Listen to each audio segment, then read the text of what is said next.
Computer security, responsibilities and accountability.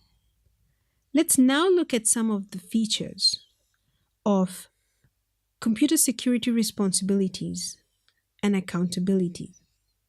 These should be made explicit.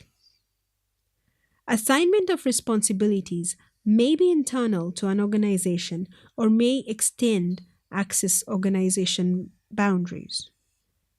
Depending on the size of the organization, programs may be large or small, even a collateral duty of another management official.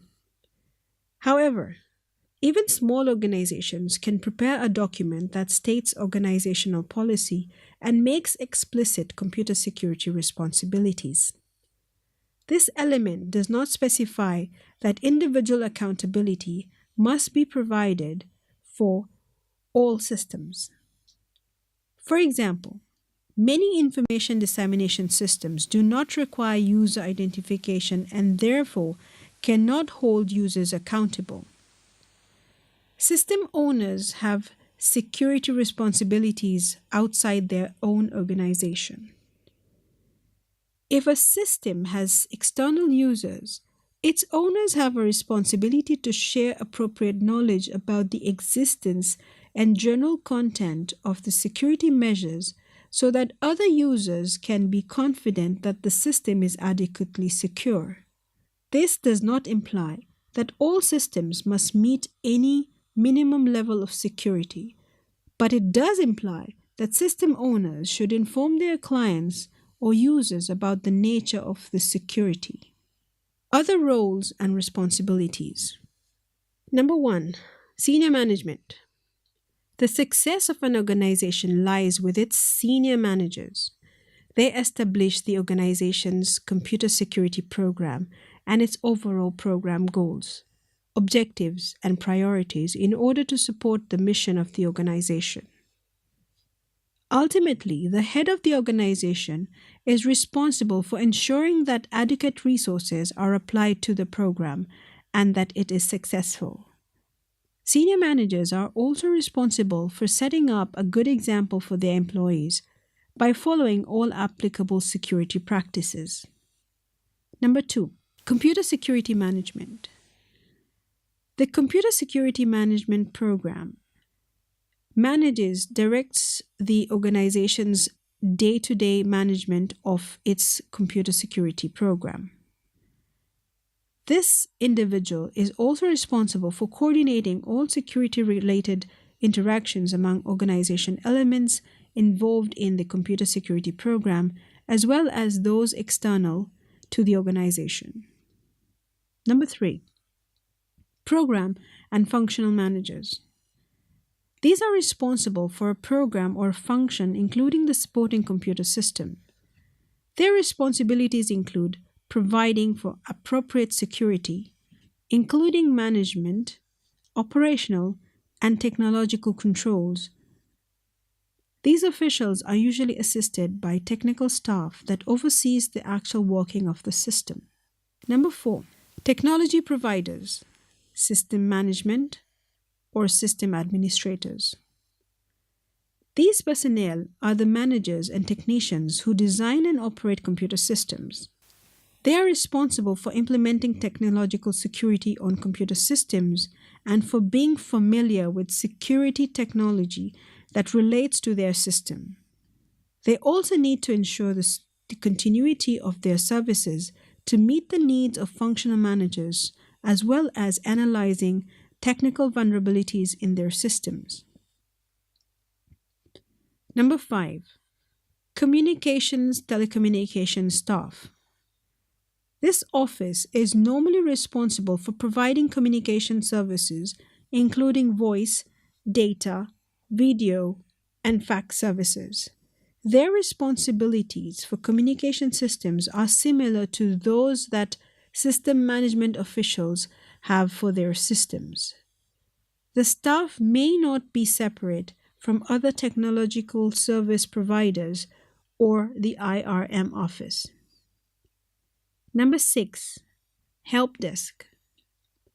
Whether or not a help desk is tasked with incident handling it needs to be able to recognize security incidents and refer to the caller to appropriate people or the organization for response. Now let's discuss threats to computer security. There are many threats to a computer system, including human-initiated and computer-initiated ones. We all have experienced the results of inadvertent human errors, hardware design flaws, and software failures. But natural disasters are threats too. They can bring a system down when the computer room is flooded or the data center collapses from an earthquake. Viruses. A virus is a program or code that replicates itself on other files with which it comes in contact with. That is, a virus can infect another program, a boot sector, a partition sector, or a document that supports macros by inserting itself or attaching itself to that medium. Most viruses only replicate, although many can do damage to a computer or to the user's data as well.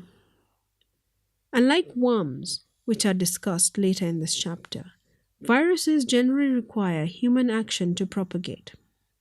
Risks from viruses. Symantec has identified more than 10,000 variations of viruses, with multiple new viruses added to the list every day. Some of these seek to spread copies. Others can be used to weaken a computer's defense against later attacks, in the process referred to as softening the target. Other viruses have deleted files of a particular type on a local network, sharing file stores. While some are programmed to lie in wait until a particular date or time and then enact a pre-programmed process, such as attacking antivirus websites, in an effort to create a distributed denial of service of a website.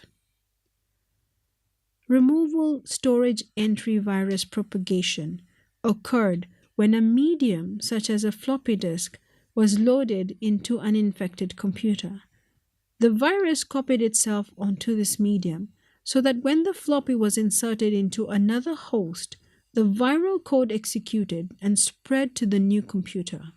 Common removable media exploited by viral code included floppy disks, removable drive platters, and any other form of media that can carry the infection between computers. Downloaded information.